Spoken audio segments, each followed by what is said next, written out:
Hello history के दीवानों, आज हम मुगल और राजपूत राजनीति के एक बहुत ही दिलचस्प किस्से पर बात करेंगे। क्या राणा सांगा ने बाबर को इंडिया बुलाया था? चलो इस राज से पर्दा उठाते हैं। सबसे पहले बाबर के सफर के बारे में बात करते हैं। बाबर, जो आज के उज्बेकिस्तान के फरगाना से तैमूर का वंशज था, 16वीं सदी में सेंट्रल एशिया में अपनी पकड़ बनाने के लिए जूझ रहा था।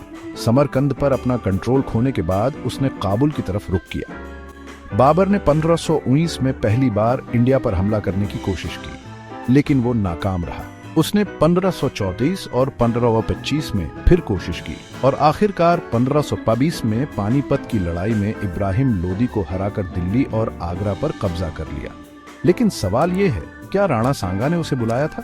कुछ इतिहासकार मानते हैं कि राणा सांगा ने लोदी वंश को उखाड़ फेंकने के लिए बाबर को इंडिया बुलाया था। लेकिन चलो सबूतों को ध्यान से देखते हैं। पहली बात, बाबर की आत्मकथा बाबरनामा में राणा सांगा के बुलावे का कोई जिक्र नहीं है। बाबर ने लिखा है कि उसे कुछ अफगान सरदारों और लोदी विरोधियों से मदद की उम्मीद थी, लेकिन राणा सांगा का कोई जिक्र नहीं। दूसरी बात, राणा सांगा की रणनीति के बारे में सोचो।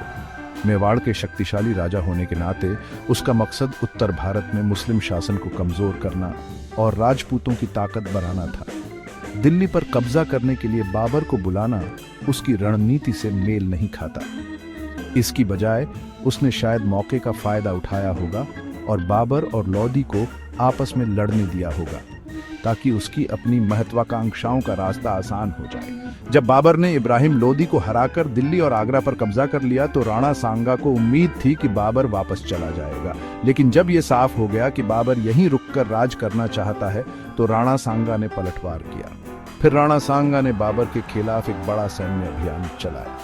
उसने महमूद लोदी और हसन खान मेवाती समेत कई अफगान सरदारों और राजपूत राजाओं के साथ एक मजबूत गठबंधन बनाया। इससे 17 मार्च 1527 को खानवा की मशहूर लड़ाई हुई। बाबर की सेना से ज्यादा सैनिक होने के बावजूद राणा सांगा की सेना बाबर की बेहतर रणनीति और तोपों के सामने टिक नहीं पाई। लड़ाई से पहले बाबर ने अपने सैनिकों का हौसला बढ़ाने के लिए जिहाद का ऐलान किया और गाजी की उपाधि ली।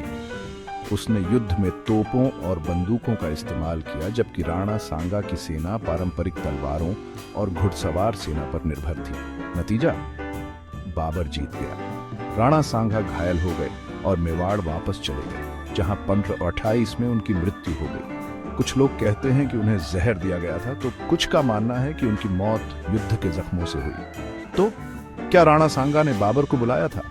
ऐतिहासिक सबूत कुछ और ही कहते हैं। इसके बजाय ये साफ है कि राणा सांगा ने बाबर का विरोध किया और जब बाबर ने इंडिया में रुकने का फैसला किया तो उसने उससे लड़ाई की। राणा सांगा का मकसद सत्ता के खालीपन का फायदा उठाकर भारतीय उपमहाद्वीप में राजपूतों का दबदबा कायम करना था। हालांकि बाबर की सैन्य कुशलता और रणनीतिक चतुराई ने उसकी योजनाओं को नाकाम कर दिया। अंत में राणा सांगा ने बाबर को इंडिया बुलाया था, ये बात जांच पर खरी नहीं उतरती। इसके बजाय ये साफ है कि राणा सांगा एक ऐसे नेता थे जो राजनीतिक उथल पुथल के दौर में एक शक्तिशाली राजपूत साम्राज्य बनाने की कोशिश कर रहे थे। इस ऐतिहासिक गहराई में मेरे साथ आने के लिए शुक्रिया। अगर आपको ये पसंद आया तो लाइक बटन दबाएं, सब्सक्राइब करें और कमेंट्स में अपने विचार जरूर शेयर करें। अगली बार तक इतिहास की खोज करते रहें।